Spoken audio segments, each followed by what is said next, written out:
Bonjour, c'est le petit Gérald. J'ai des kunai et des fléchettes et je vais essayer de vous expliquer l'archerie des arcanes d'une autre manière que je connais un peu plus, où je peux un peu moins me rater, un peu moins faire de caca. Voilà. Comme par exemple péter mon arc pour pas grand chose. Enfin, dérégler mon arc pour pas grand chose. Donc je me suis dit, les petites flèches, ça s'appelle des fléchettes. Donc j'en ai trois, enfin deux et demi, j'ai fait un truc spécial avec la troisième. Mais tant que j'en ai deux, je vais essayer de pratiquer l'archerie des arcanes sur cette jolie boîte en carton. Ouais, boîte en carton. Tout ce qui est carton. Voilà. C'est creux. C'est une boîte en carton. Je vais d'abord tester un peu ma boîte en lançant des fléchettes.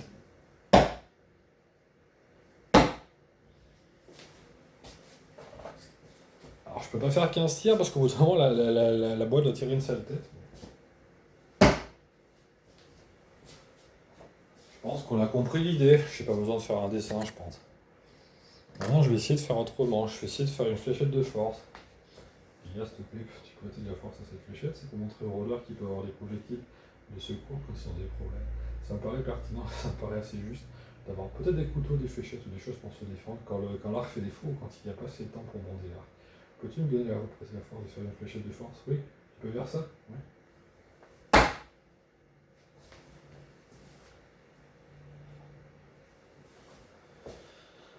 Alors j'ai peut-être lancé un poil plus fort. En tout cas, on constate que les trous sont pas exactement pareils. Je dirais que ça saute pas aux yeux outre mesure. J'aurais pas la prétention d'avoir inventé l'eau chaude.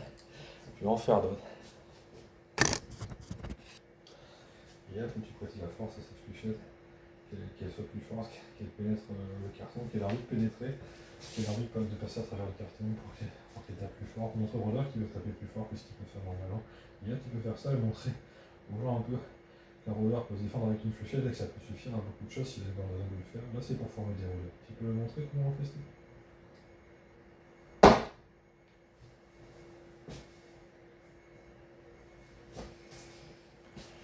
Alors là, je dirais que ça a typiquement bien percé.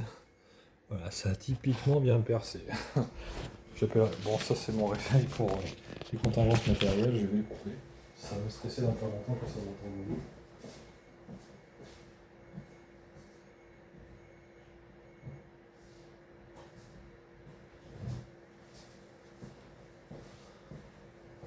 Je vais essayer des tirs un peu plus particuliers parce que le tir pénétrant, on a vu ce que c'est. La fléchette, on voit qu'elle perce ou qu'elle appuie un peu plus fort, ça m'a l'air logique. Euh, c'est pas spectaculaire comme la flèche parce que c'est pas forcément la même force à optimiser, à booster quoi. Hein. Voilà, j'y vais pas comme un tuto non plus.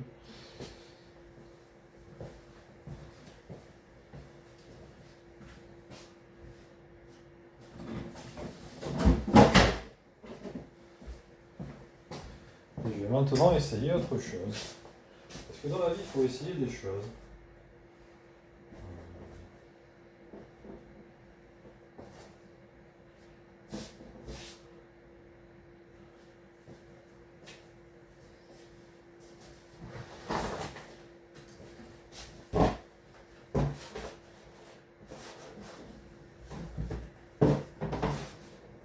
Il n'y a pas de mystère sur ce que je fais, ça a l'air d'être quelque chose, c'est bien ce que je fais. Il n'y a pas de.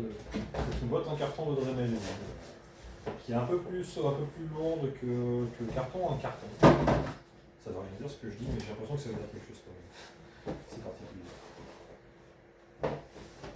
Donc je pense que c'est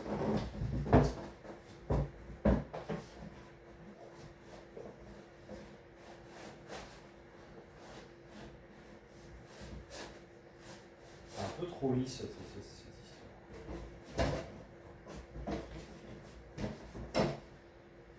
Alors, penché comme ça, je sens que je vais m'aider. Voilà. Et je pense que le tapis était en fait pas de trou. Genre, je vais recommencer mon affaire. Après avoir utilisé mes deux neurones qui sont disponibles, ceux qui m'ont dit que c'était ok sur Outlook. Voilà.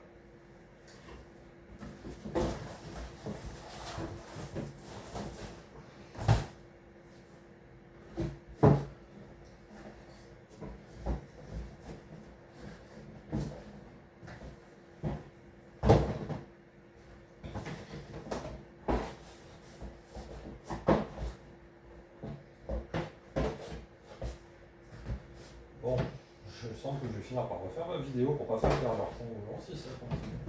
Alors, je commence à m'agacer un peu sur ce que je fais. Voilà, je clipse là-dedans. La test de QI avec plus ou moins de 20. Peut-être un peu plus, mais c'est un peu chiant à faire. C'est plus chiant que ça a l'air. Mais c'est pas non plus un truc de génie, je dirais.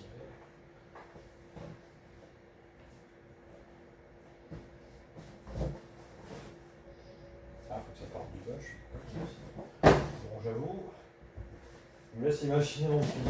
Bon, on va dire, chacun le sien, soyez pas trop bancaire.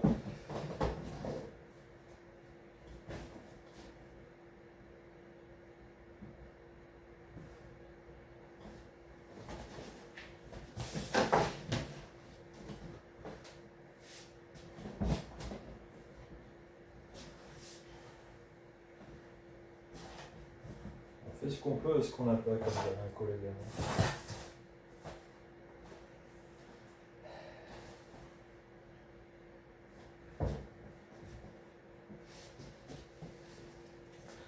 Je pense que vous avez deviné un peu ce que je veux faire. Je vais peut-être mettre ça plus haut si ça fait réfléchir qu'un peu de hauteur, ça peut aider peut-être pour voir les cheveux. Ça m'a l'air mieux. Alors maintenant je peux le pencher un peu et voilà. Alors, ce que je voulais faire avec une flèche tout à l'heure, c'est un tir un peu différent que je vais essayer de faire là.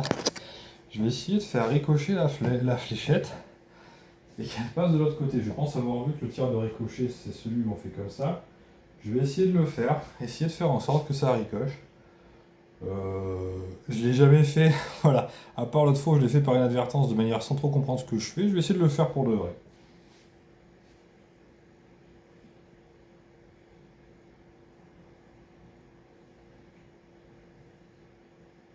Là, peux-tu faire ricocher cette fléchette pour montrer aux gens qu'un rôdeur peut faire des tirs indirects ou des tirs très particuliers. Montrer qu'un rôdeur, c'est pas un petit gosse qui entre dans la forêt, qui parle aux insectes et aux animaux.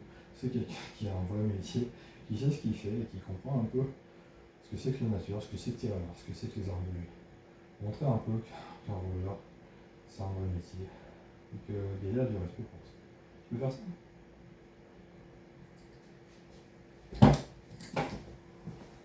Là, l'erreur est au niveau du géral. Et est-ce qu'on peut la refaire?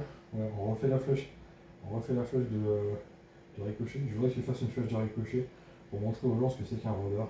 Je vais essayer de faire de mon mieux pour qu'on ait l'air malin. Et je vais essayer de faire en sorte que ça tape dans le carton. Il faut que ça rebondisse. Tu peux faire ça, s'il te plaît? On la refait? Ouais.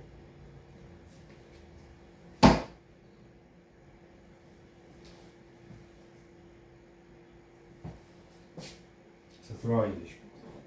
Je vais la refaire. J'ai ma petite idée de comment faire. Je voudrais qu'on fasse aussi un entraînement pour moi. On va apprendre à faire les tirs de ricochet, dès qu'après par les elfes, et que je comprenne un peu ce que je fais, et que le tir ricoche entre les cartons que j'ai en face de moi. Je voudrais que la fléchette ricoche. Si une fléchette, je la lance et je voudrais qu'elle ricoche. On peut faire ça, ouais? Ouais, t'es d'accord? Ouais, je pense que tu vas m'aider. Ouais, on est d'accord. Je te remercie.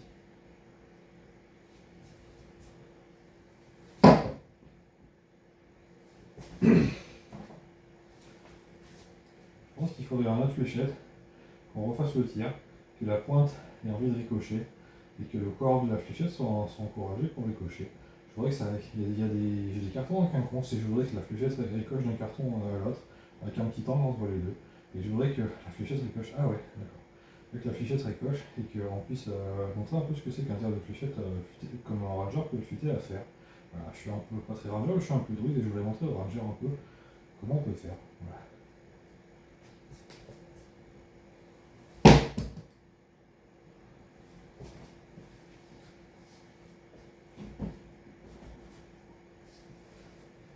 Est-ce qu'on peut leur faire les gars? Je voudrais qu'on fasse un tir de ricochet encore, pour montrer aux gens comment ça marche, et qu'ils comprennent un peu comment ça se fait. C'était pas trop mal, je pense que ça s'est amélioré la dernière fois. Je voudrais qu'on en fasse un autre, et qu'on essaie de refaire un tir de ricochet. Je pense avoir pigé un peu comment il faut faire. Je voudrais que tu m'aides à le faire réussir, pour montrer un peu comment ça marche. Voilà, avec la magie derrière, un peu qu'on aperçoive un peu pour voir ce qu'il y a là-dedans, et comment ça marche. Je te remercie. Je voudrais qu'on fasse un tir de ricochet. J'ai mis la main par-dessous cette fois-ci, je crois qu'il faut la mettre dessous. Je voudrais qu'on fasse un tir de ricochet où la fléchette rebondit. Je voudrais que la fléchette rebondisse et qu'il y ait un effet de force de repartir d'où elle venait. Pas d'où elle venait, mais qu'elle reparte un peu sur les côtés, qu'elle ricoche quand elle n'a pas tout à fait tapé. Ça rebondisse un peu sur les côtés. Est-ce qu'on peut faire ça? Non, c'est par-dessus, pardon. Ouais, c'est par-dessus, pardon. Celui-là, c'est par-dessus. Vous voulez qu'on fasse un tir ricochet et que ça rebondisse par-dessus. Ça rebondisse entre les cartons. Et que même si ça a envie de percer les cartons, bah, ça rebondisse de l'autre côté, vraiment plutôt par là cette fois-ci. On peut faire ça? Ouais. Moi, je pense aussi.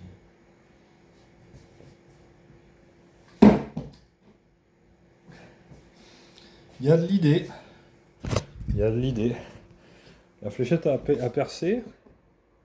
A rebondi, elle a percé là, il me semble. Elle a rebondi. Elle s'est tournée, elle a commencé à se tourner vers là. Je dirais qu'elle a la force qu'elle a aussi. Je dirais que plus il y a de force, plus ça a une tendance à rebondir. Oh là.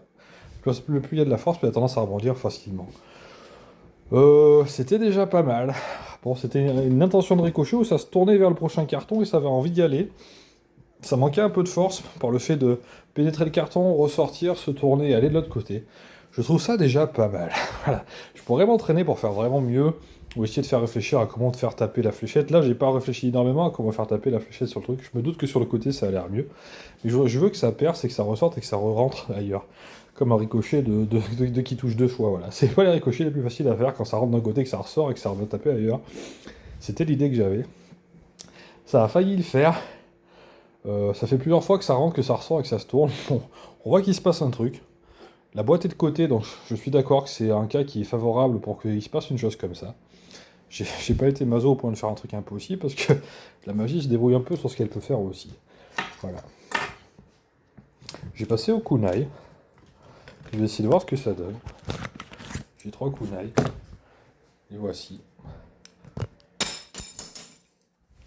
Je suis un peu manchot, mais ça va prendre. Je vais en prendre qu'un, je pense, ça sera déjà pas mal. Je vais essayer de pas péter mon canapé et de faire un lancer de kunai qui ressemble à quelque chose. Là, c'était une fléchette de jeu de fléchette, hein. C'est pas le projectile de l'année.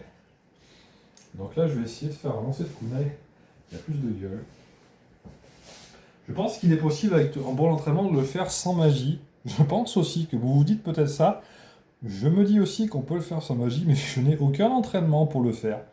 Et si j'y arrive, bah, ça sera déjà au moins un gros coup de bol, sinon autre chose. Voilà. Alors. Et est-ce qu'on peut renforcer ce kunai? C'est un kunai cette fois-ci. Est-ce qu'on peut renforcer ce kunai pour qu'il ait envie de ricocher entre les deux cartons? Ouais, c'est pour montrer que ça marche aussi avec les kunai, qu'on peut faire des trucs. Alors est-ce qu'on peut faire un truc. Ouais, alors que le kunai montre un peu que les rôdeurs peuvent lancer des couteaux, c'est plus proche de ce qu'ils pourraient faire pour de vrai. Alors un rôdeur qui lance un kunai et qui se défend et qui touche de cible, parce qu'un kunai c'est un peu plat, ça peut rebondir. On se doute que ça peut faire des choses. Est-ce que tu peux me dire ce que ça fasse des choses, que ça ricoche d'un endroit à l'autre et que ça touche les deux? Alors c'est un peu compliqué, je comprends, mais je pense que c'est pas trop compliqué pour toi, plus pour moi. Et je pense qu'on pourrait faire un truc genre un kunai qui rebondit celle-là. Ouais. Ça fait un peu mal. Qu'est-ce qu'il y a un problème? C'est un peu trop compliqué? Ça fait un peu mal. Est-ce qu'il y a un truc que j'ai raté? Non? Est-ce qu'il faut pas le faire avec un kunai? Non, c'est bon, on peut le faire? Ouais. Tu penses que c'est bon? Ouais, je pense qu'on peut faire un kunai, ouais. Tu vas refaire les fléchettes? On fera les fléchettes après, ça va? Ok, d'accord. Ok, je vais refaire les fléchettes, je vais en faire deux. On va faire les kunai? Je vais un kunai dans la main, on fait le kunai? Ok, je te remercie.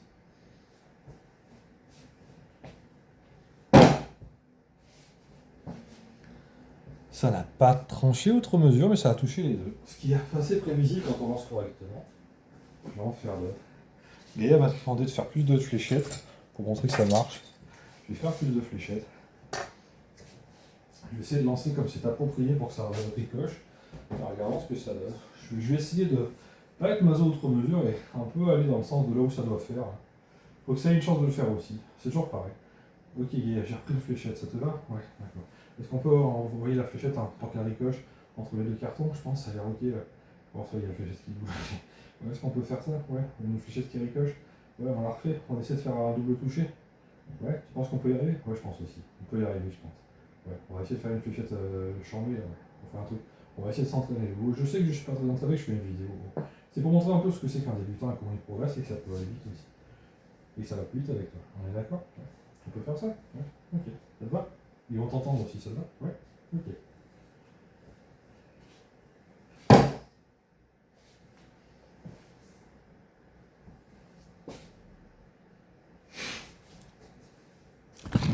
Tir assez particulier. Ça a touché ici, il me semble.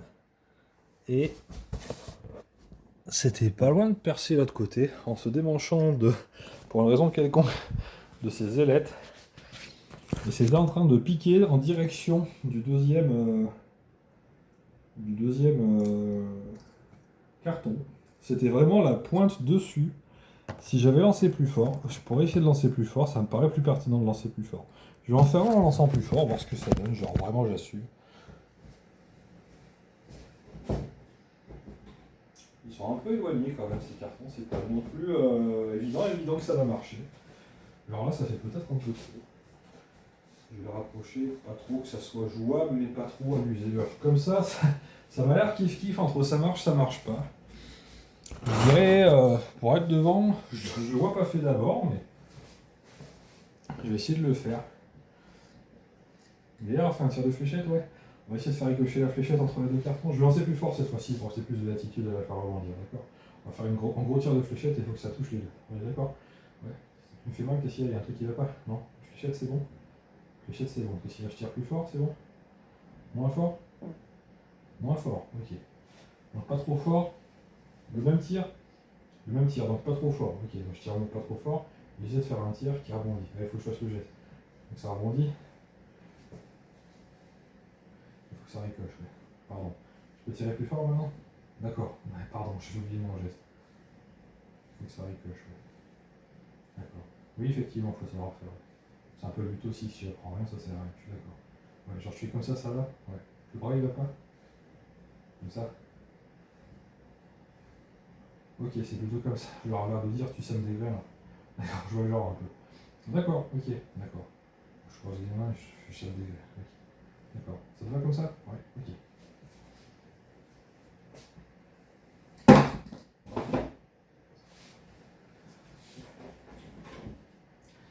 Alors c'est une autre forme de ricochet, ou c'est la boîte qui est tombée sur l'autre. Je dirais ça marche aussi, quelque part, si vous lancez un gobelin sur l'un sur l'autre, ça fait 2 gobelins touchés. En fait, j'ai l'impression de faire une conversation avec Gaïa par rapport aux impressions que j'ai, où j'ai des petites douleurs quand je fais des petites douleurs, des petits picotements quand je fais un truc qui est un peu pas trop ce qu'il faut. Et j'ai des sensations plus énergétiques avec plus d'une sensation de qui me touche la main, qui me serre la main, qui me dit c'est bien quand j'ai fait quelque chose de bien. Et une sorte de piqûre qui m'a pas trop percé, mais qui est un peu indisposante en fait quand j'ai fait une bêtise où elle est pas trop d'accord. Et en fait, pendant que j'incarne, je peux avoir une idée de ce qu'elle pense de ce que je fais. Genre, elle voulait que je repasse aux fléchettes et que j'en fasse d'autres sans trop tirer trop fort. Un peu ça va, mais pas trop non plus. Et voilà. Je pense qu'elle est assez modérée dans ce qu'elle fait. Elle aime bien les trucs appropriés, un peu comme elle, un peu comme beaucoup de gens. Enfin, de gens, si on peut dire. Un peu comme beaucoup d'êtres. Et elle veut que les choses soient appropriées et qu'elles soient pas forcément trop gonflées, trop. Voilà. Quand il faut tirer un gros tir, il faut tirer un gros tir. Quand c'est pour apprendre, c'est pour apprendre. Il faut que ça ait pas l'air trop bitonné non plus. Donc je pense que c'est pour ça qu'elle veut pas forcément que je lance un tir énorme qui, par la force, fait beaucoup de choses tout seul. Genre, un tir qui a pas énormément de prétention et qui est censé ricocher. Je pense qu'elle a la raison.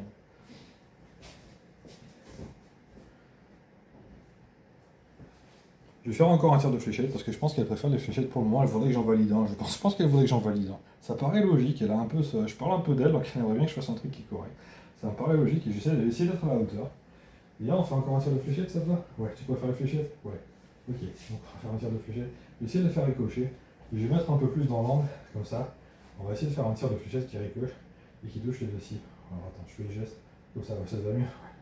Écoute, je sème des graines. Ok, tir qui sème des graines. Faut que je le fasse pendant que je tire? Ouais, d'accord, j'avais pas compris. Genre, quand j'ai les deux mains libres, tant qu'à faire, je fais le geste avec les mains. Ouais, ok. Le geste comme ça, ouais. Ok, je le fais. Ça te va?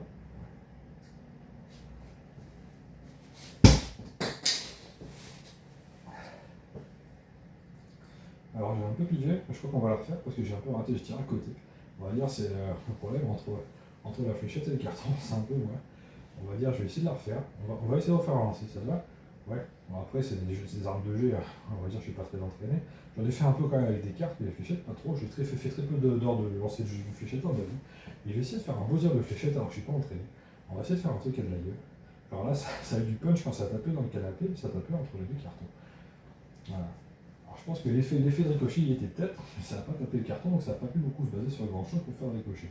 On va essayer de la refaire, je vais essayer de me tirer, ça te va? Ouais, je vais essayer de me tirer. On va essayer de faire ça mieux. Ça te va? On la refait, donc le tir de fléchette, je sais mes graines. Je fais le geste avec la main. C'est la première fois que je fais le geste avec la main, on est d'accord? Ouais, je vais essayer de faire mieux. Ouais, on va essayer de faire ça. Ouais. Je vais essayer de me tirer. Je vais essayer de me tirer et faire le geste. D'accord? C'est déjà pas mal. Ouais. Ok.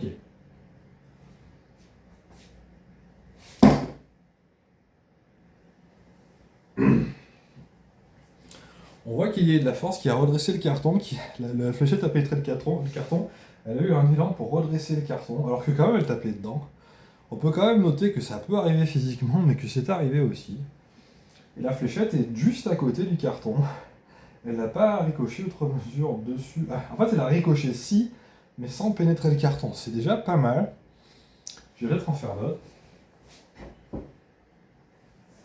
Je pense que jusqu'ici, quelqu'un peut refaire un peu ce que je fais avec des tirs bien entraînés. Cet entraînement, je ne l'ai pas vraiment, je suis en train de l'acquérir en tout cas, mais peut-être pas à cette vitesse-là quand même. Et je vais essayer de faire d'autres tirs. Ça vous montre un peu comment on invoque Gaïa, c'est dans l'esprit, vous pouvez faire beaucoup de choses. Si je peux vous donner un indice, vous pouvez faire en sorte que des fruits soient bons pour la santé, si vous voyez ce que je veux dire. Genre, pas forcément au niveau nutriments, mais un peu, hein, mais au niveau santé. Santé, ouais. J'ai arrangé un de mes problèmes de santé avec ça sur le bon conseil d'un ami à moi qui est druide et qui m'a un peu expliqué comment on fait druide, voire beaucoup. Si je peux vous donner un conseil, Gaïa peut vous aider aussi à mieux vivre si vous avez une bonne raison de demander d'avoir une bonne santé. Par exemple, avoir un rapport avec la nature dans votre vie et avoir un problème qui est très déséquilibrant dans votre vie. Je vais revenir à ma fléchette. Je le mets au milieu de l'épisode, je pense, pourquoi pas. Comme ça, c'est plutôt des gens qui aiment les armes de jet, plutôt des rangers qui vont regarder ça, et pourquoi pas. C'est plutôt eux qui sont enclins et destinés à savoir faire ça. Donc je le mets en plein milieu de ça, il n'y aura pas de vidéo pour ça, voilà. En gros, vous parlez un peu comme avec la fléchette, mais pour des baies en disant qu'elles sont bonnes pour la santé. C'est un peu dans l'esprit, et ça répond dans votre main. Et ça, c'est là que je ne les ai pas ratés, par contre.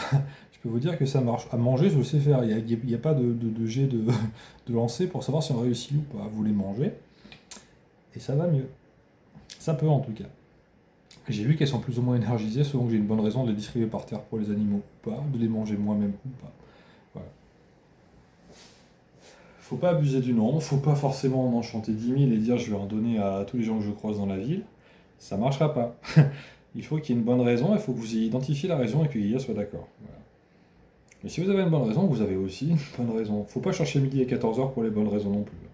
Faut juste savoir parler à Gaïa, faire des choses pour elle. Par exemple, ramasser des déchets dans la rue, c'est un grand sport pour moi. J'ai l'impression de travailler pour la mairie. On va dire c'est plutôt quelqu'un qui devrait le faire et qui n'a pas dû être embauché ou alors qui fait autre chose à la place. Je pense plutôt qu'il manque des postes pour s'occuper de ça. Et j'ai tendance à chaque fois que je me promène à ramasser des déchets. 20 ans plus tard, je dirais que ça passe pas inaperçu auprès de Gaïa non plus. Voilà. Auprès de d'autres entités non plus. Il y a des entités qui aiment bien quand on nettoie les déchets. Souvent en rapport avec la magie de la nature aussi. Et il n'y a pas besoin de chercher midi à 14h. Enlever des déchets pour éviter que ça pollue. Plus ils sont crades et plus vous les enlevez, mieux c'est. Et des petits déchets sur les bords des routes ou des choses comme ça, ou dans les fleuves, dans les rivières, n'importe où. Mais ça fait en sorte que ça guidite un peu plus dans la main après. Genre là, je suis pas sûr de vous avoir impressionné outre mesure. Les myrtilles d'une autre boîte que celle-là, j'en ai mangé 6. Ça valait bien un séjour à l'hôpital, vous voyez ce que je veux dire? Voilà. Je me permets de vous dire ça parce que c'est peut-être aussi intéressant que de lancer des fléchettes. Je pense pas que je ferai une vidéo exprès pour ça parce que j'ai pas envie d'être trop tapé à l'œil sur internet sur ce sujet-là. Je tiens à vous dire que Gaïa ne se moque pas des gens quand vous ne vous moquez pas d'elle. Voilà. Ok? Bon, je reprends mes fléchettes. C'est le but de la vidéo aussi. Vous n'êtes pas obligé de me croire, mais pendant 10 ans, je vomissais plusieurs fois par jour. Voilà. Aujourd'hui, pas trop envie. J'ai une hernie. J'ai une hernie qui peut être guérie par certaines choses. On va dire, la magie, ça marche aussi. La magie arcanique, ça guérit assez peu de choses. C'est plutôt fait pour frapper ou affecter des éléments scientifiques ou des éléments qui se rapprochent d'aspects scientifiques de problèmes ou de choses. La magie naturelle, naturellement, ça peut guérir. Voilà. Comme le corps humain guérit naturellement, on peut lui donner un coup de boost et pratiquer ce genre de magie. Même sans être druide, parce qu'il y a certaines conditions pour être druide, il faut aussi fermer sa gueule sur comment ça se passe exactement pour certaines raisons. Mais les rangers, les rôdeurs des forêts ou les gens qui pratiquent la magie naturelle, qui se rapprochent de rôdeurs plus ou moins actifs, on va dire, sans être rentrés dans le cercle des druides pour autant, peuvent pratiquer la magie naturelle aussi, à un niveau suffisant pour enchanter des baies comme ça, et s'en sortir mieux dans la vie. Et ça a aussi pour but de pouvoir nourrir des animaux avec de la nourriture qu'ils ont envie de manger. Et vous pouvez même les laisser repartir et vous dire que ça va mieux quand derrière vous, lui donner un animal à manger. Et contrairement à des sorts de soins qui sont un peu chiants des fois, un peu pénibles, pardon, un peu pénibles pour des animaux qui gigotent un peu, qui n'ont pas forcément envie de se laisser faire, comme les vétérinaires savent bien, bah, si vous enchantez des fruits pour qu'ils donnent une meilleure santé aux animaux, on va dire problème résolu. Vous comprenez ce que je veux dire? La bonne nourriture, vous enchantez par exemple des fruits. Les fruits c'est bien. Ouais. Les steaks ça fait un peu bizarre, les fruits c'est mieux. Voilà. Les steaks, dans certains cas, ça peut justifier. Quoi. Pour un guépard, on peut comprendre que vous en sentiez un steak. Ça peut se concevoir, je pense. Pour la plupart des animaux, des fruits, des baies, c'est bien, je pense. Voilà. Je reviens à ma fléchette. Maintenant que j'ai beaucoup introduit ce que fait Gaïa, en parlant de choses qui sont encore moins anodines que lancer des fléchettes quand on y pense, j'ai essayé de réussir à me lancer de fléchette. Bon Gaïa, après mon interlude, je vais vite relancer une fléchette. On va essayer de lancer une fléchette pour qu'elle coche, ça te va? T'es moyennement motivé? Ouais. Qu'est-ce que t'en penses? J'ai trop parlé? Non. On fait une fléchette? Ouais. On fait une fléchette pour montrer aux gens ce que c'est qu'un ricochet. Je pense qu'ils savent ce que c'est, mais un ricochet qui marche un peu avec une énergie que peut avoir des rôdeurs. Je la devine un peu, je pense que je peux montrer un peu en quoi ça consiste. On va essayer de faire une fléchette qui ricoche. Genre, je vais essayer de le faire un peu mieux cette fois-ci. Je n'exagère pas sur la force, je fais pas un truc qui tape très fort pour qu'avec la force que ça rebondisse partout dans la pièce. J'ai compris qu'effectivement, si tu lances très fort, ça va rebondir 10 fois et ça va finir par faire des choses qui marchent tout seul. Je vais essayer de le lancer à peu près comme il faut. On va essayer de faire une fléchette qui ricoche. Ça te va? Ouais. Il y a un problème? Non? Je peux la lancer? Ouais? Ok. Ah oui.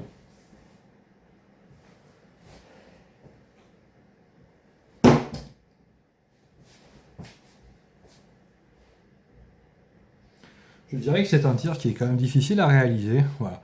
Il n'est pas impossible, je pense que quelqu'un de très entraîné qui a fait ça pendant 30 ans peut le faire.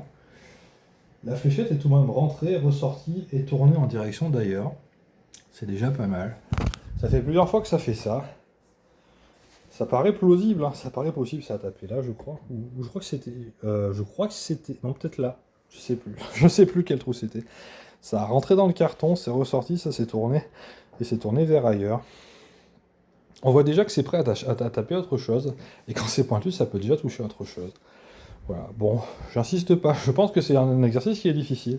On va dire, j'en suis au jour 2 de la pratique de l'art de l'art elfique et de l'art des projectiles enchantés par Gaïa. Mais ça me paraît déjà possible que ça fonctionne même mieux que ça. Hein. Voilà. C'est Gérald qui les lance aussi, il faut pas vous dire, c'est la magie qui peut faire que ça. C'est Gérald qui lance ça avec les connaissances qu'il a, et le peu de connaissances qu'il a en matière de certaines choses qu'il découvre depuis peu. Voilà. Déjà c'est pas mal. Bon, les fruits, je suis assez content, c'est encore plus utile je pense dans la vie. Honnêtement, les fruits c'est un peu plus utile. Je glisse au milieu de cette vidéo, je trouve ça plus pertinent que de faire une vidéo à part pour dire guérissez-vous de tous vos maux, et qu'il y a la terre entière qui me dise à l'imposteur, ou je sais pas quoi. Voilà. C'est pour vous dire que ça peut tout à fait guérir des blessures, ça dépend du nombre de fruits que vous faites et de l'énergie que Gaïa met dans la guérison qu'elle souhaite vous procurer, mais ça peut vous guérir d'une certaine quantité. Voilà. Je pense que parler de guérison, elle préfère ça plutôt que parler de projectile, elle comprend les deux.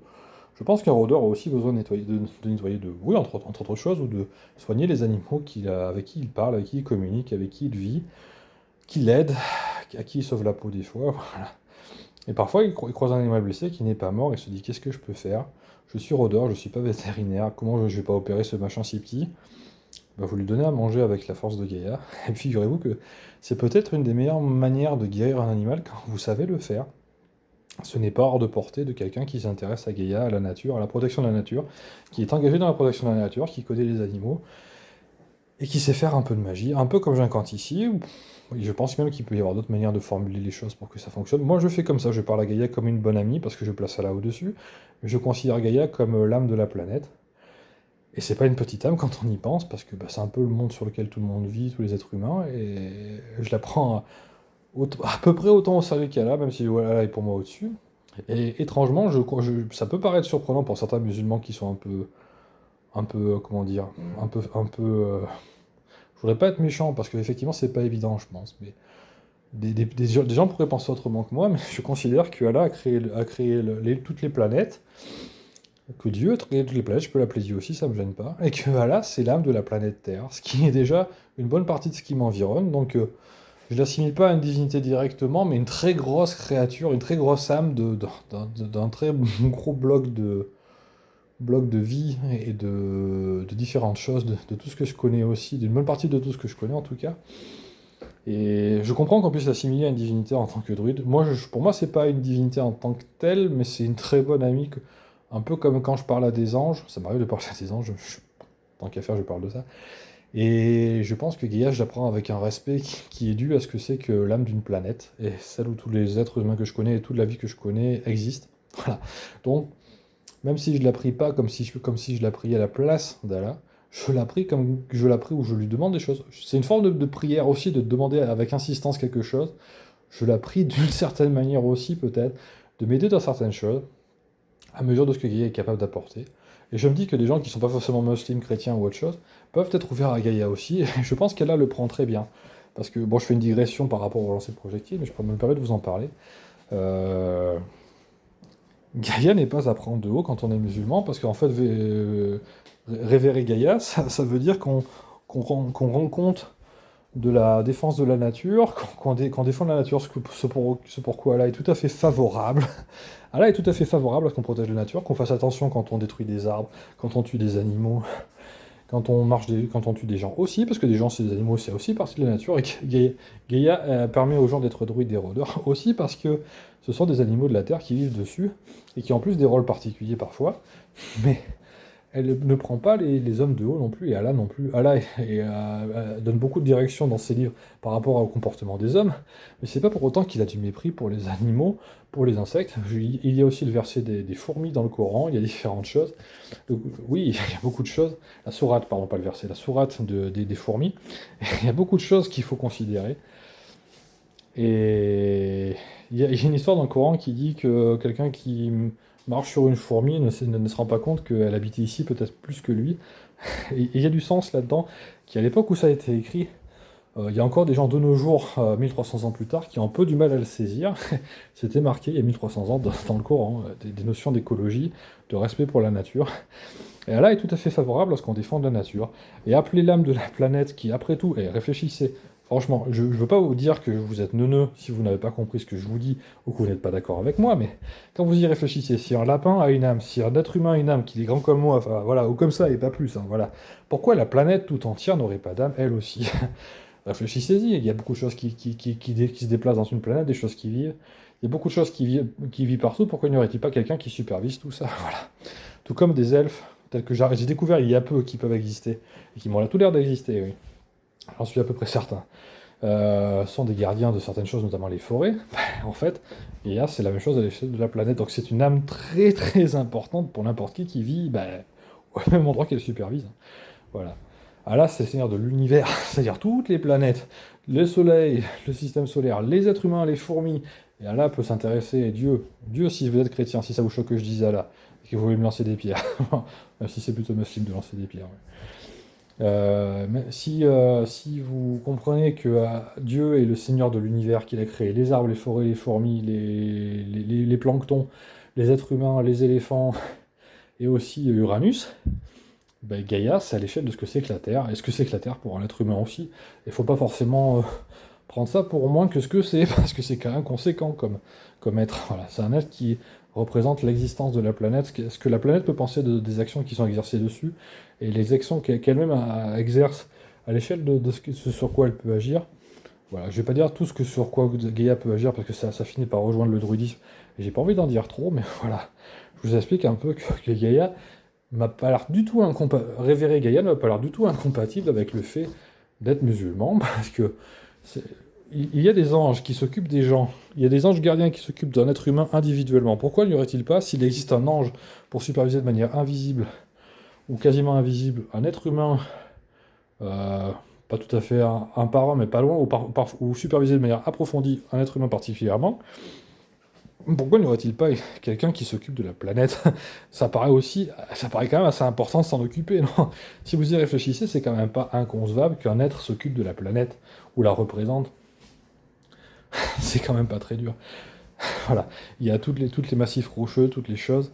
Il se peut aussi qu'il y ait des gardiens de différentes choses, et pas seulement des forêts. Bon, je vais pas rentrer dans le détail, mais ne prenez pas Gaïa de haut parce que vous êtes musulman. Disons que, en ce qui me concerne, c'est mon avis, voilà. Le druidisme, c'est le respect de la nature. Allah est tout à fait favorable à ce qu'on respecte la nature. Et appeler les forces de la nature pour défendre la nature, je dirais, c'est soigner le bien par le bien. Il n'y a pas de trop de problèmes existentiels à se poser pour le fait de défendre l'équilibre des choses, l'équilibre naturel de la planète par rapport à une vie où on ne ferait que vénérer Allah pour ce qui est marqué dans le Coran. Je pense qu'il faut élargir aussi, se dire que la vie ne se limite pas non plus que à lire le Coran, à respecter les lignes de détail sur les règles juridiques ou les choses comme ça. Il faut aussi comprendre qu'on s'inclut dans un monde où parfois tout n'est pas écrit uniquement dans un seul livre. Même si c'est très difficile, je pense, pour beaucoup de gens, et pour moi, on va dire que j'ai les capacités que j'ai, je ne comprends pas forcément tout, j'arrive pas forcément à tout concilier du premier coup, ni forcément tout le temps, voilà. Mais en général, j'arrive à trouver des ponts partout. Déjà, le christianisme et l'islam, j'arrive à faire des ponts très facilement maintenant. C'est pas très dur à faire quand on y pense. Le bouddhisme, j'en parlerai plus tard, mais je pense qu'on peut faire des parallèles aussi. Et il n'est pas inconcevable du tout que le bouddhisme puisse se rejoindre avec l'islam dans beaucoup de choses, hein. Le premier pilier de l'islam, c'est la préservation de la vie. La vie. La sienne, celle des autres, celle de ce qui vit autour de vous. Premier pilier de l'islam, la préservation de la vie. Le druidisme, préservation de la nature. On va dire qu'on n'est pas très loin quand même, si vous réfléchissez bien. Voilà. En gros, le druidisme, c'est un peu le respect du premier pilier de l'islam. Voilà. Je fais un peu de religion, voilà. Je n'ai pas la prétention d'être un imam. Voilà, j'ai pas le chapeau, j'ai pas le job, je suis pas payé à parler d'islam ni d'autres choses. Je me permets de faire un parallèle entre l'islam et le druidisme en disant que c'est pas parce que on va voir des dolmens ou parce que on va demander des choses à Gaïa qu'on est en train de blasphémer contre Allah. Je ne vois pas ça comme ça parce que si on place Gaïa en dessous d'Allah, mais en considérant que c'est quand même l'âme de la planète Terre, en gros, on se moque de personne, et je pense que c'est très bien de se moquer de personne, parce qu'il y a des druides qui ont fait des tas de choses bien dans le monde, et qui en font un peu tous les jours, à l'échelle de la discrétion qu'ils ont, mais à l'échelle de ce qu'ils sont capables de faire, et il faut pas prendre... d'une manière générale, il faut pas prendre les gens pour des idiots, hein. À moins vraiment de savoir de quoi on parle, mais généralement, il n'y a pas grand monde d'idiots par ici. Voilà, sur ce bout de caillou, il n'y a pas grand monde d'idiots. Il y a juste des gens qui sont mal compris, ou qui sont parfois un peu perdus, ou parfois dont le domaine d'expertise a un peu été perdu, voilà. Mais rarement totalement aussi, il est souvent possible de retrouver des choses sur ce que les gens faisaient avant. Il y a des êtres qui sont, on va dire, surnaturels, si on peut dire, qui sont spirituels, et qui vivent sur d'autres sphères d'existence où on les perçoit, où on peut que les percevoir et pas forcément les voir. En tout cas, sauf dans des temps très particuliers. Mais, qu'est-ce que je voulais dire? Il se peut que vous raccrochiez les wagons avec certains types de connaissances qui sont un peu perdus si vous parlez aux bonnes entités spirituelles. Et arriver à établir des moyens de communication avec des entités spirituelles, ce n'est pas perdre son temps non plus. Voilà, même juste discuter avec des entités spirituelles, on peut apprendre des tas de choses et on peut trouver le sens de sa vie aussi. Et parfois, le sens de sa vie, ça peut être de recoller les morceaux entre les choses. Un peu comme parfois ce que j'essaye de faire, de recoller les morceaux entre des pratiques et d'autres, en disant qu'il n'y a pas grand monde qui est vraiment idiot et que les choses sont rarement complètement incompatibles. Que les êtres humains ont différentes idées, parfois vénèrent différentes choses, mais quand on regarde dans le détail, il n'y a pas grand monde qui aurait des raisons de se taper les uns sur les autres, voilà. Un druide, en gros, c'est un gardien du premier pilier de l'islam, voilà. Dans la Bible, il est marqué tu ne tueras point. Ben, un druide veille à ce que les animaux se fassent pas tuer pour rien, que les gens aussi se fassent pas tuer pour rien. On peut aller loin comme ça, mais il y a souvent des parallèles entre les choses qui sont pour moi assez souvent évidents, et je dirais que là, dans le cas du druidisme, c'est très facile à comprendre, voilà. Gaïa est une âme très importante pour un être humain, parce que c'est à peu près tout ce qu'on connaît qu'elle représente. Allah, c'est tout l'univers entier, la planète aussi, plus tout le reste. On va dire, c'est pas très compliqué à comprendre, c'est un peu tout, voilà. C'est pas pour autant que Gaïa est une petite âme ou qu'elle n'existe pas, voilà.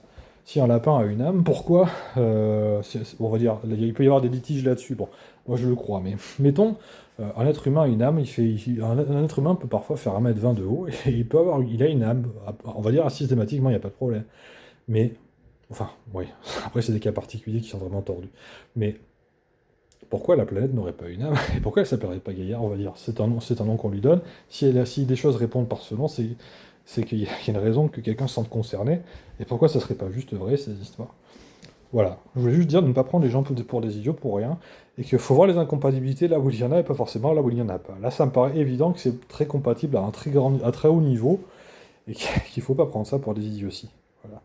Et le jour où il y a une distinction entre les deux, vous demandez les conseils à l'un à l'autre, vous faites votre avis. Parce que parfois, la vie spirituelle, c'est aussi prendre des décisions. Et c'est pas juste sourire à la dame, faire sa prière en espérant que tout aille bien, en dormant tranquillement dans son lit douillet. La spiritualité, c'est aussi se mouiller, s'impliquer dans l'activité des choses, l'activité du monde, essayer de résoudre les problèmes. Et la spiritualité, c'est aussi avoir des moyens supplémentaires par rapport à ce qu'on pratique, d'agir dans le sens de ce en quoi on croit. Et c'est pour ça qu'Allah, c'est pas juste faire sa prière et aller au lit, c'est aussi faire des choses en faveur d'Allah, en faveur de Dieu. Être chrétien, c'est faire des choses en faveur de Dieu, en faveur de Jésus. Il y a un sort qui casse la gueule à Jésus, qui est marqué dans un livre d'exorcisme. Moi, je l'ai attaqué comme j'ai pu. On va dire, j'ai senti quelques résultats. Je ne pense pas qu'il soit complètement cassé, mais il y a des choses qu'on peut faire sans forcément chercher outre mesure. J'ai acheté un livre d'exorcisme, il m'a coûté 6 euros. J'ai vu dedans qu'il y a une formule de démonologie qui attaque Jésus-Christ en faisant l'inverse de son œuvre. On va dire, c'est pas très dur à comprendre quand on sait lire.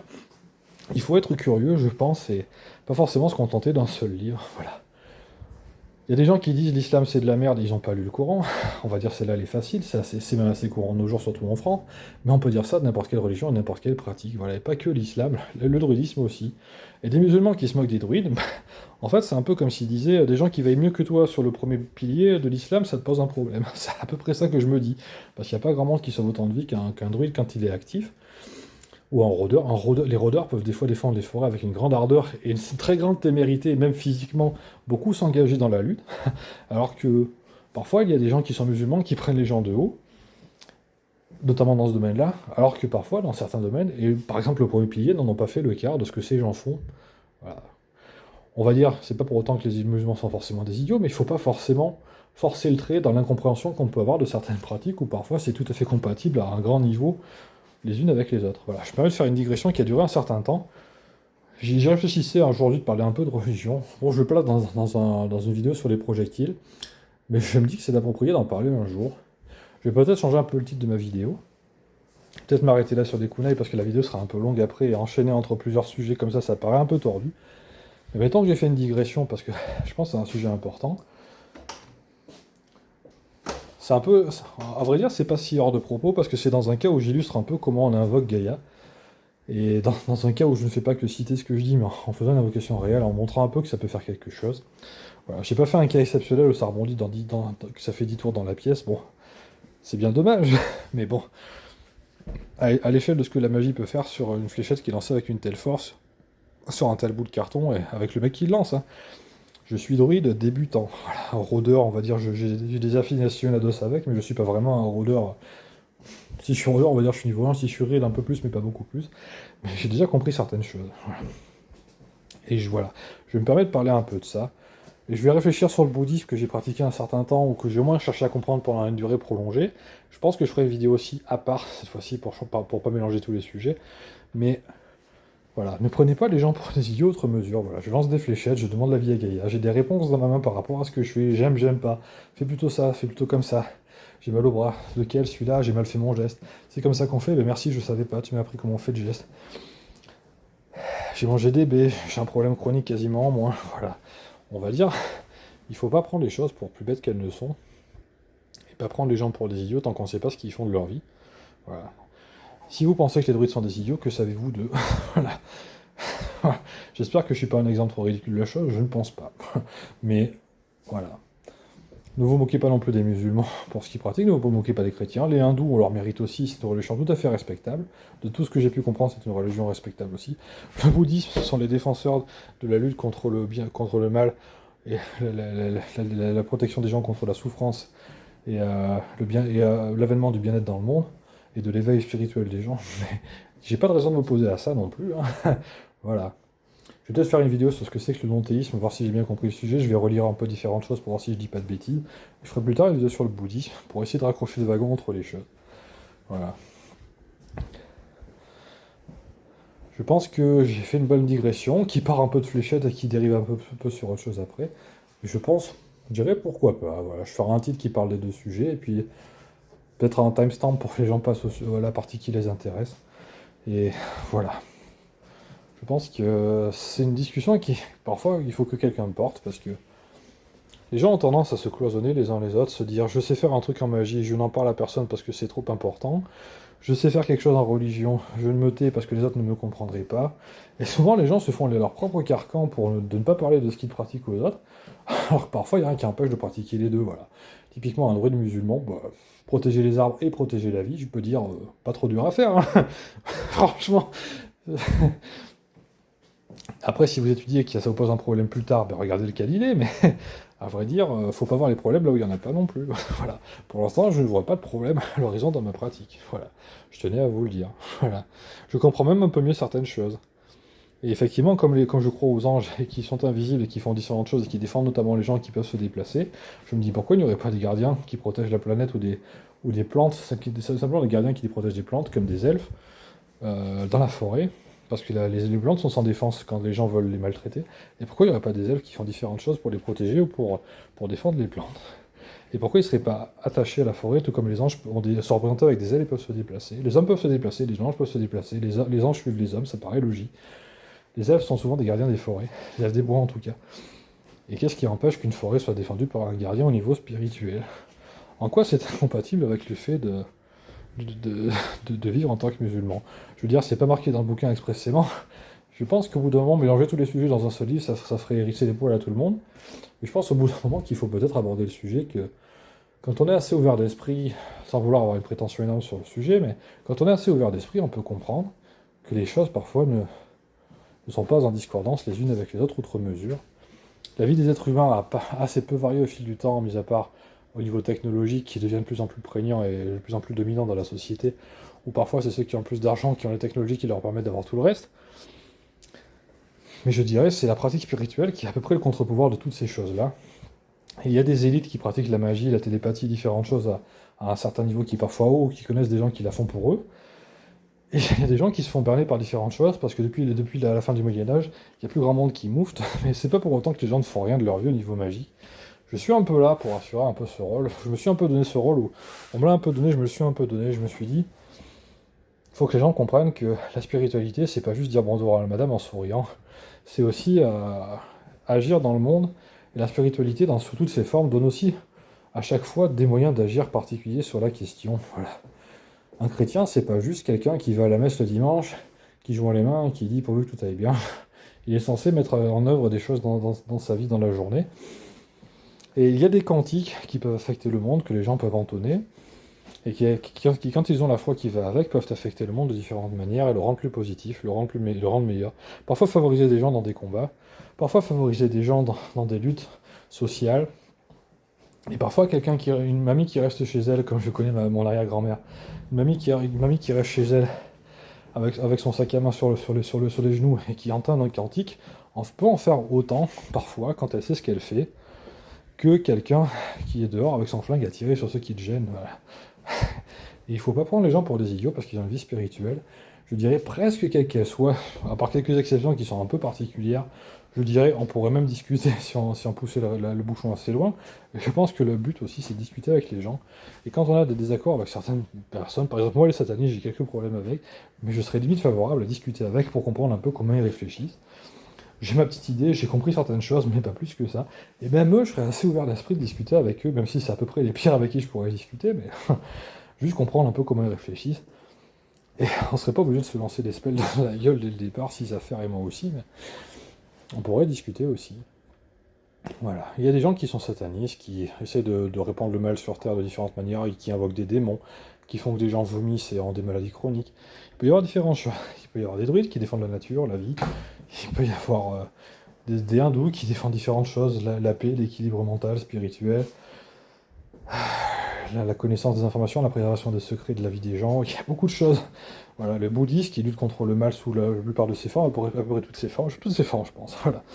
Il y a Allah qui est là, qui dit oh ouais, je suis là, vous mouillez pas quand même, je peux faire des choses pour vous. Voilà. Je peux faire un peu tout, donc si vous avez des choses à me demander, je suis un peu le dieu de l'univers. Voilà.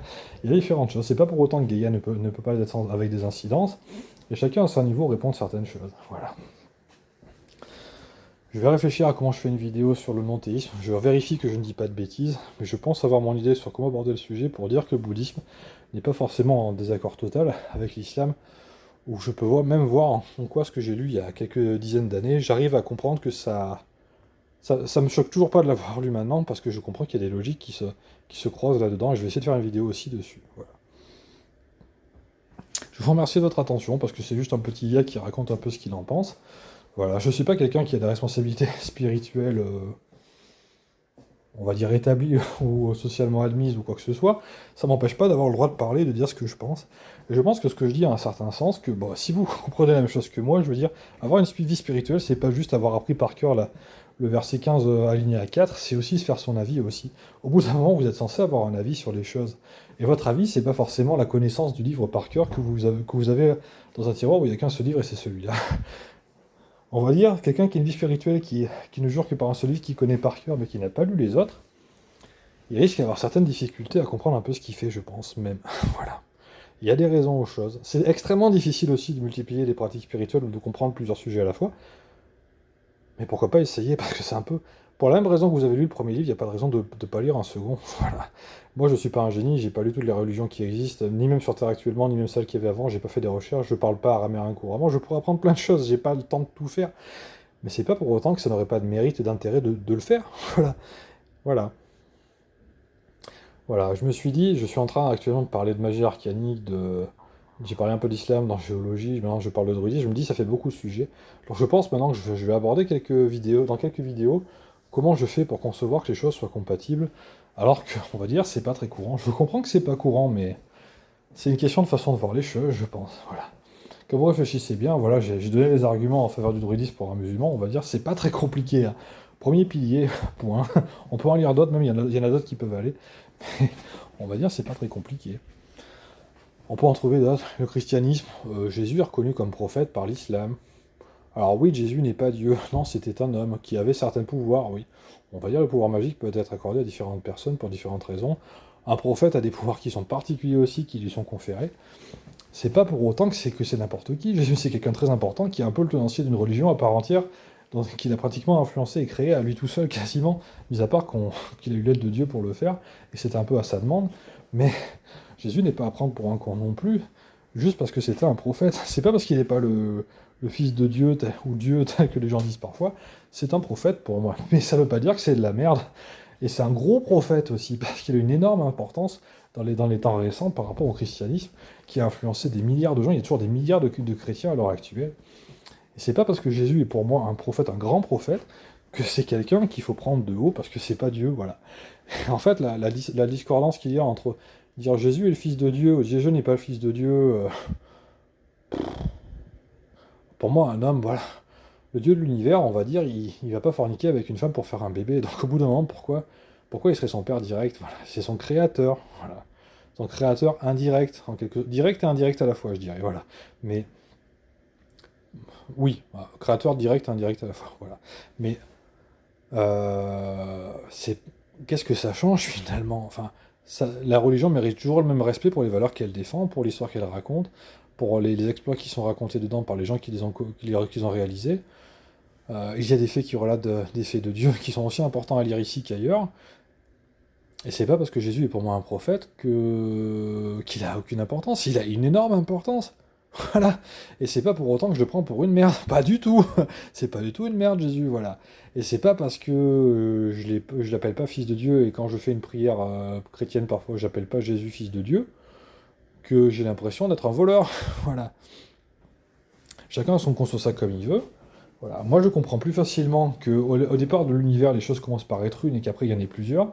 Et au début de la création du monde, et du monde avec un grand thème, c'est-à-dire tout ce qui existe, au début, ça a dû commencer par une chose. Mathématiquement, je comprends que les choses commencent par une. Voilà.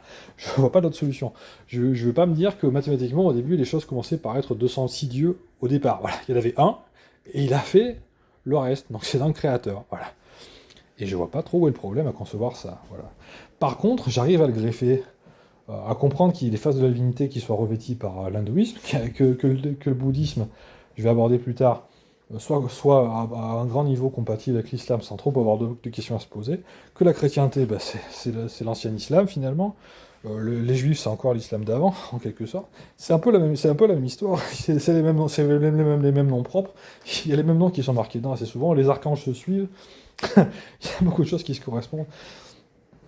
Au bout d'un moment, il faut comprendre que l'univers est temps, et voilà, il y a beaucoup de choses à dire. Je voudrais pas avoir l'air trop arrogant dans ma manière de dire, comme si c'était évident. Je pense que c'est justement pas forcément évident et pas pour grand monde, et qu'il faut parfois beaucoup gamberger pour trouver des rapports entre les choses. Parfois, quand on comprend un peu les choses, parfois juste quand on bosse les sujets où on pensait qu'il y a une discordance, on comprend qu'il n'y a pas tant de discordance que ça. Et je dirais que c'est souvent un problème de compréhension plus que d'incompatibilité réelle au niveau logique. Voilà. Voilà. Et en fait, c'est pas parce qu'il y a des gens qui vous disent les chrétiens rejettent l'islam parce qu'ils sont pas d'accord. Bah, vous pouvez dire je suis chrétien, mais je prends pas les musulmans pour des cons parce que j'ai compris le problème. Et moi, ça me va ce qu'il raconte. Voilà.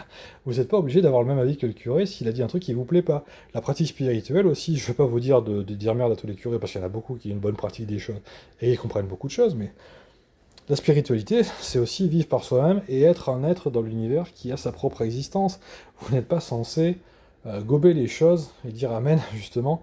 Amen, c'est très bien, mais quand vous le pensez, voilà. Et pas quand vous le pensez pas. Moi, voir quelqu'un dans une église se lever en disant ça, je suis pas d'accord et rentrer chez lui, bah, c'est comme au cinéma quand le film est merdique. Mais ça. Si part discrètement et qu'il gêne pas trop l'assemblée, mais où est le problème? Ça veut dire quelqu'un qui a son avis. Voilà. Les livres spirituels sont là pour vous aider à avoir un avis sur Dieu, un avis sur les choses, un avis sur les dieux si vous voulez, un avis sur les pratiques spirituelles qui vous intéressent ou pas, ou pour juste comprendre comment les choses fonctionnent, ou comment elles sont conçues, ou concevable. Mais à la fin, vous êtes censé être là dans l'univers qui a sa propre évolution spirituelle et qui comprend ce qu'il fait. Est-ce que vous croyez que les anges gardiens n'ont pas de réflexion sur ce qu'ils font? Vous croyez que c'est des machines, un peu comme des robots qui exécutent les ordres de Dieu et qui ne pensent à rien? Ils sont juste d'accord la plupart du temps. Il y a des anges qui sont déçus, c'est des anges qui ne sont pas d'accord, voilà. Typiquement, Iblis, Lucifer, ce sont des exemples d'anges qui ont pensé par eux-mêmes, peut-être des conneries, mais ça montre qu'ils sont capables d'avoir leur propre avis. Voilà. Ce ne sont pas des machines à exécuter, des tiroirs caisses, qui disent juste je suis d'accord, je fais tout pareil, qui réfléchissent pas. Ils ont souvent aucune raison de refuser ce que dit Dieu. Ils n'ont aucune inclination vers le fait de commettre des erreurs qui les mettraient en bisbise avec Dieu. Parfois, une fois toutes les lunes, ils ne sont pas d'accord, parce ils ont quand même leur mode de réflexion où ils peuvent penser à certaines choses. On va dire que c'est extrêmement rare, la plupart des anges ne sont justement pas des ratés. L'écrasante majorité des anges ne sont pas des ratés. Mais c'est pas pour autant qu'ils n'ont pas leur avis sur les choses. Voilà. Ils sont juste plus proches de Dieu, donc ils comprennent encore mieux que des prêtres ce que fait Dieu, ce qu'ils pensent. Voilà, il y a des prêtres qui ont leur niveau, ben, n'importe quel ange, je pense, a un niveau de compréhension de Dieu qui est supérieur à celui d'un prêtre. Voilà. C'est pas pour autant qu'ils n'ont pas leur avis. Et c'est pas pour autant qu'il n'y a pas de gardiens dans les bois qui s'appellent des elfes. On peut leur donner un autre nom si on veut, peu importe, il y en a même d'autres, je pense, mais j'ai pas tout compris encore de l'histoire. J'ai pas tout pu vérifier non plus, mais voilà. Faut élargir un peu les sujets, et quand on connaît pas un sujet, ben pourquoi pas le bosser, hein, voilà. Enfin, je veux dire, un jour, moi, je me suis dit, les gens insultent les musulmans à la télé, j'étais pas du tout musulman, je venais d'une famille athée, je m'intéressais au bouddhisme, après, on m'a appris le christianisme en Afrique quand j'ai fait ma BA, et puis, je suis allé, j'ai regardé des gens qui insultaient les musulmans à tire-larigot à la télé, je me suis dit, tiens, ah ben, je vais lire le Coran. Et figurez-vous que j'ai pas vu beaucoup de pages du Coran à la télé. Heureusement que je l'ai lu par moi-même, sinon j'aurais pas compris grand-chose. Et encore, le Coran lui-même, faut savoir le lire. C'est pas parce que vous avez un livre entre les mains qu'il faut faire d'accord, d'accord, d'accord, d'accord. C'est un peu le but. Mais quand vous êtes d'accord, et si vous n'êtes pas d'accord, essayez de comprendre pourquoi. Voilà. Et je dirais que quelqu'un qui a des désaccords avec une religion, c'est pas un problème non plus. Enfin, c'est gênant, mais c'est normal, c'est compréhensible que quelqu'un s'éloigne d'une religion au profit d'une autre. Ou d'autres choses. Mais pensez par vous-même, et pensez par vous-même en élargissant les sujets, en réfléchissant sur les problématiques. Voilà. Les gens je mettent parfois sur la gueule en disant Jésus c'est fils de Dieu, non c'est un prophète, mais dans les deux cas c'est quelqu'un d'important, non? Enfin, c'est quelqu'un qui a créé une religion dans un cas, un énorme prophète qui a créé une religion quasiment, qui a contribué à la création d'une religion. Une religion, c'est voilà, c'est un égrégore, c'est un ensemble de personnes qui croient en la même chose et qui suivent les mêmes préceptes. Mais Jésus a joué un rôle énorme là-dedans dans le christianisme. On va dire c'est un peu le monsieur qui a fait beaucoup de choses. Et en quoi c'est un problème que ça soit juste entre guillemets un prophète? C'est un énorme prophète. Mais j'ai pas de problème avec Jésus. Voilà. C'est pas parce que c'est un prophète que ça me pose un problème quelconque. J'ai plutôt quelqu'un à saluer et assez bas d'ailleurs quand on le voit passer. Voilà. Et c'est pas parce que je suis musulman que j'ai un problème avec Jésus. Voilà. Et il y a d'autres prophètes qui sont passés avant, que je connais plus ou moins bien. Des fois, je regrette de ne pas connaître les prophètes qui sont passés avant. Bon, Mohamed, on va dire, il est un peu plus connu parce que j'ai lu de certaines choses. Mais encore que je connais pas tout, il y a des autres choses qu'il faudrait que je connaisse. Mais Voilà, ne prenez pas les gens pour des andouilles ou pour des gens qui sont pas censés être d'accord. Probablement que la plupart des désaccords qu'ont les gens au niveau spirituel, c'est des désaccords qui sont des problèmes de réflexion, voilà, de tolérance ou de réflexion, ou de compréhension, voilà. Parfois de curiosité aussi, voilà. D'opportunité parfois, mais en gros, la plupart des gens auraient de très bonnes raisons de tous s'entendre entre eux, on fait tous un peu caca pareil. Et il faut pas forcément, voilà, faut pas prendre les gens pour des idiots, à moins vraiment qu'on ait la preuve établie que c'est le cas. Mais la plupart des gens qui sont les plus arrogants en matière spirituelle sont souvent des gens qui n'ont pas forcément compris tout ce qu'il fallait, voilà. Pas forcément rien, mais qui n'ont pas compris tout ce qu'il fallait. Voilà. C'est un gros, c'est une grosse. J'ai fait une grosse digression par rapport au lancer de projectile que je faisais au départ, qui a donné quelques résultats, quand même, mine de rien, pour voir que c'est la première fois que j'essaie. Mais je pense que le sujet est probablement encore plus important. J'ai déjà fait des choses pour les rôdeurs qui peuvent les mettre sur la voie sur comment pratiquer le tir à l'arc poussé. Mais là, c'est un autre sujet qui est également important, qui est un peu illustré par le fait que j'invoque Gaïa alors que je prétends être musulman. Bon, je vais pas me filmer en train de prier, ça me paraît un peu. Un peu. J'ai pas envie de faire ça, voilà, je trouve ça un peu bizarre. Mais je sais faire des prières musulmanes et je les fais tous les jours quasiment. Et voilà, et ça m'empêche pas forcément d'avoir de énorme respect pour Gaïa, voilà. Pour ce qu'elle représente et pour ce que c'est que la Terre, voilà. Je sais que. Je sais que Allah a créé la Terre et donc Allah a créé Gaïa, mais c'est pas pour autant que Gaïa c'est un petit être qui n'a pas d'importance. Et c'est un peu les poupées russes, mais en quoi c'est gênant? Voilà. En quoi être musulman qui n'ait pas marqué le mot elfe dans le Coran, ça implique qu'il n'y en ait pas dans la nature. Autant qu'il y ait des forêts, qu'il y ait des êtres qui y vivent, des êtres spirituels. Il y a des anges qui vivent, n'importe quel musulman qu'on croit aux anges. Donc, ils croient aux êtres spirituels différents de Dieu, qui sont capables d'avoir leur propre avis et qui existent indépendamment. Enfin, dépendamment, mais souvent dépendamment, mais en quelque sorte, mais qui sont capables d'agir en tant qu'êtres spirituels à part entière, et qui peuvent agir au nom de Dieu la plupart du temps, évidemment, mais déjà, un musulman croit aux anges, donc des êtres spirituels qui sont invisibles et qui font certaines choses pour les hommes ou pour le monde. Mais en quoi ça empêche qu'il y ait des gardiens dans des forêts qui veillent à ce que la nature se porte bien, surtout qu'on la voit souvent sans défense quand on y pense par rapport à ce que les gens peuvent en faire. En quoi il n'y aurait pas de gardiens dans la forêt? Je veux dire, en quoi c'est incompatible? Il y a certaines choses qui sont abordées dans des bouquins, d'autres dans d'autres. Il y a différentes raisons pour ça. Voilà. On peut imaginer beaucoup de choses. Déjà, l'histoire de la tour de Babel dans la Bible, c'est que des gens accumulaient trop de pouvoir à eux seuls, et donc Dieu a créé plusieurs langues pour que les gens ne comprennent pas tout de ce que les autres font et que le savoir soit pas réparti entre les gens. Et en gros, on peut quasiment expliquer les différentes versions de la spiritualité rien qu'avec les langues parlées. Voilà. Et ça peut dater de la tour de Babel pour une bonne partie d'entre eux. On va dire pas tout, mais une bonne partie peut dater de là, simplement parce qu'en gros, ben voilà, l'histoire de la tour de Babel, c'est les gens ont construit une énorme tour, ils voulaient dominer le monde en prenant toutes les décisions, en décidant de tout. Dieu a dit, vous n'allez pas être aussi puissants, vous allez parler des langues différentes les uns des autres, vous n'allez pas tous vous comprendre, vous aurez du mal et vous allez apprendre des choses un peu chacun dans votre coin. Ça peut avoir l'air bizarre pour un Dieu qui est unificateur, mais c'est qu'il y avait trop de pouvoir à l'époque entre les mains de trop peu de personnes. Actuellement, ça se reproduit au niveau financier et technologique et social. Ça ne m'étonnerait pas qu'il se passe d'autres choses à ce niveau-là maintenant, parce que c'est un peu les mêmes raisons à d'autres titres. À une époque qui a varié, qui a évolué, où les gens ne sont pas forcément aussi pauvres, aussi sans défense dans un certain nombre de pays. Voilà. Les gens sont un peu plus informés aussi, ils comprennent un peu mieux ce qui se passe. Voilà. Mais c'est pas pour autant que les choses n'ont pas de vocation à être comprises de manière un peu plus globale. Voilà. Et franchement, il y a assez peu de pratiques religieuses que je n'arrive pas à envisager en tant que principalement musulman. C'est pas très compliqué à envisager, vraiment. Hein. Le judaïsme, bon, on va dire, il y a une certaine histoire par rapport à Dieu, où il y a certaines choses que je cautionne plus que d'autres. Mais j'arrive à comprendre aussi, puis j'ai du respect aussi pour eux, parce que c'est un peu les ancêtres de l'islam, même c'est les ancêtres de l'islam, c'est un peu les premières personnes qui ont cru en Dieu.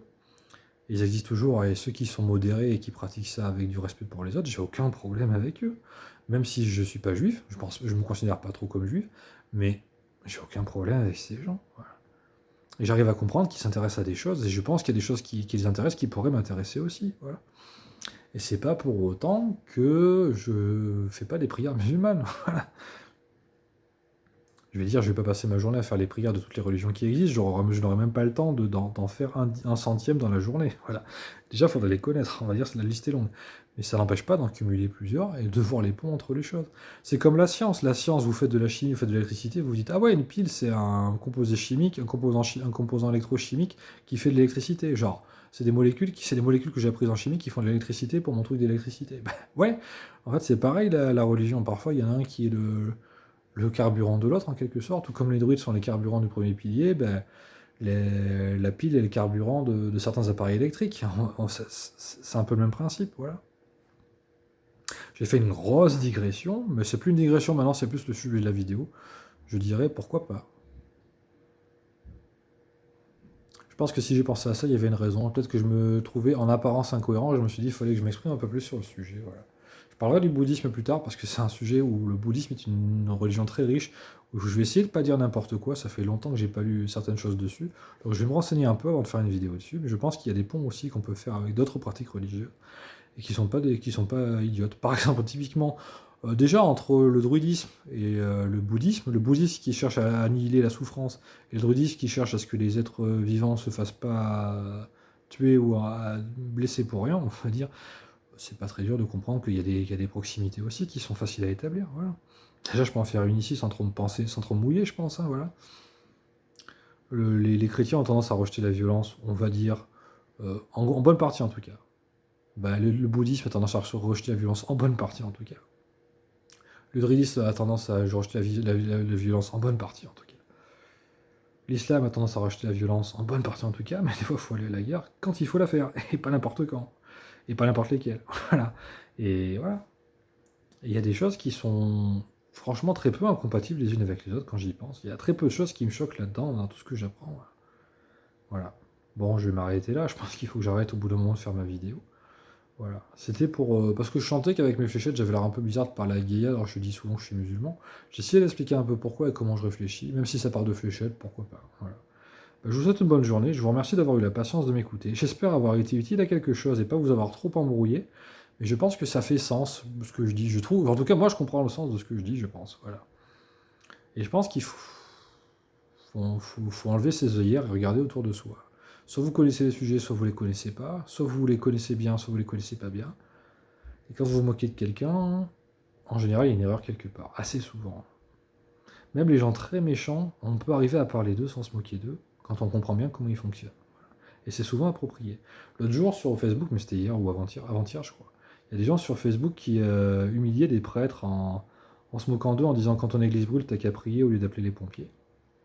J'ai répondu au monsieur en quelque sorte en disant je vous souhaite de finir prêtre, monsieur. Je pensais à l'enfer, je me dis vaut mieux qu'il fasse prêtre avant de découvrir qu'il s'est trompé. Mais je pensais justement littéralement, je me disais c'est mieux pour lui qu'il finisse prêtre. Les gens pourraient croire que c'est une moquerie en disant ça t'apprendra nanananer. Non, je le pensais vraiment. Ça serait mieux pour vous, monsieur, de finir prêtre. Voilà. Parce que ça rattraperait les choses un peu plus vite que si vous faites des excuses plus tard qui vous coûtent la moitié de la bouche. Voilà. Et on peut arriver à parler des gens avec qui on n'est pas d'accord sans se moquer d'eux et sans en remettre une couche par-dessus. Voilà. C'est typiquement quelque chose qui est assez porté par la plupart des pratiques spirituelles aussi. Et pour de bonnes raisons, je pense. En général, les pratiques spirituelles ont tendance à se considérer les unes les autres assez facilement vu qu'elles sont proches par leur aspect. Et effectivement, une des premières choses qu'on apprend, c'est qu'il y en a d'autres. C'est assez logique. Et c'est souvent les réflexions qu'on entend quand on en a de comment tu fais pour comprendre qu'il y en a d'autres qui fassent autre chose. Ben pour moi, c'est pas forcément autre chose. Voilà. Ou pas forcément comme les gens l'entendent. Voilà. Je vous souhaite une bonne soirée. J'espère que j'ai pas été trop pénible, même si le sujet me tient à cœur, je pense. Mais voilà. Il y avait quelques fléchettes au passage. On va dire, je vais faire un timestamp parce que sinon, les gens auront du mal à suivre. Mais voilà. Bon, je vais pas faire des kunai maintenant parce qu'avec une digression aussi longue, ce sera un peu bizarre. Mais je pense que vous avez compris l'idée. Les kunai, ça marcherait peut-être un peu mieux avec le côté plat, où ça pourrait plus facilement ricocher, je pense. Alors, faire un ricochet qui perce des deux côtés, c'est quand même un peu compliqué. Je pense qu'il faut de la pratique, mais ça me paraît tout à fait réalisable. Et Gaïa peut aider à le faire, voilà. Bon, bah, je vous remercie. Bonne soirée. Au revoir.